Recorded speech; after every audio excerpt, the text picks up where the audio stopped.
This isn't a photograph, and neither is this one.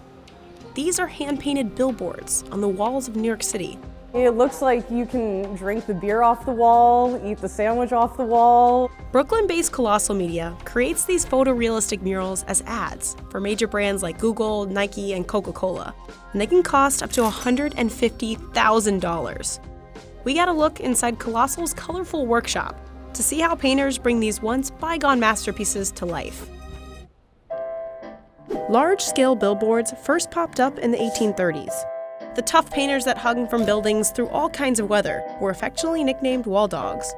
Their heyday came in the 1920s, when hand-painted ads for everything from Coca-Cola to cold medicines dotted the walls of New York City. By the mid-1900s, the industry started drying up. First, electric signs took over in popularity. Then, the Highway Beautification Act of 1965 heavily regulated hand-painted billboards. Despite the artistry of the wall dogs' work, their walls weren't considered art. They were advertisements, and as such, the walls were subject to these new regulations.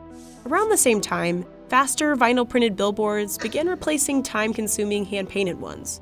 Wall dogs and their walls were obsolete. But a handful of niche artists quietly kept the craft alive. Until 2004, when best friends and street sign artists Paul Lindahl and Adrian Moeller started Colossal Media.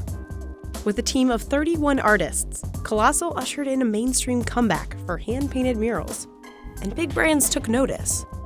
It all starts here at this Brooklyn workshop, which is basically a work of art itself. First, Colossal's in-house creative studio works with a brand to come up with the artwork. Graphic designers will drop that finalized artwork into Photoshop and break it down into layers based on color, form, and value changes.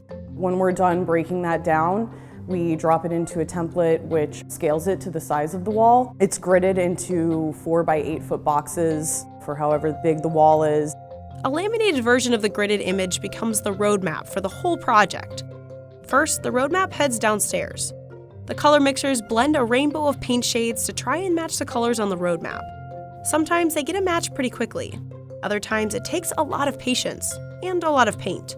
Nicole estimates the artists go through about 50,000 gallons of paint a year. This is the mixing room. It has a green roof ceiling, and that is so their mixing is true to daylight as possible. But even if they have the perfect paint, how do these artists transfer an image from a computer to a wall? The secret lies here in the darkroom. Artists unfurl a massive roll of paper and project a wall-sized version of the roadmap on it. In a process known as burning, artists transfer the projection onto the paper using an electro-pounce machine. You're essentially tracing, and as you're tracing, it's burning a bunch of tiny holes into the paper, which we call the patterns. They're left with a giant outline of the image in tiny burned-in holes. This is the key to producing those photorealistic murals. When the guys get out to the wall, they unroll that paper in sequence and in a process called pouncing, which essentially is like charcoal powder in a rag. They hit it in those places that we burned on the pattern, and the charcoal transfers through those tiny holes on the wall, and that's how the image gets transferred to scale on the wall with the details that we broke down. The artist will draw over that powdered tracing with a marker or pencil. They now have a detailed outline of the image on the wall. From there, between the roadmap, what they have pounced on the wall, they're ready to go. Where they start painting is up to the artists. Usually newer artists take larger areas, while expert painters take on details like hands and eyes. Painting usually takes 4 to 5 days, but bigger walls sometimes mean up to 12-hour days on 10-day assignments. And the painters work through any kind of weather: rain, heat waves, and even polar vortexes. It's a tough spirit that finds its roots with wall dogs of the 20s. To be a true wall dog, you need to be able to do all of that. So the rigging, the construction side of it, the painting side, the breakdown, all of that physical labor, plus you gotta be a pretty damn good artist to paint all of that as well. With how much planning and detail goes into each wall, it's no surprise these ads can cost a lot. Colossal's walls tend to range from $35,000 to $150,000, depending on the size. Even with a steep price tag and lengthy turnarounds, big brands don't seem to mind waiting. Today, Colossal paints over 500 murals a year, in Chicago, Boston, San Francisco, LA, and of course, New York City.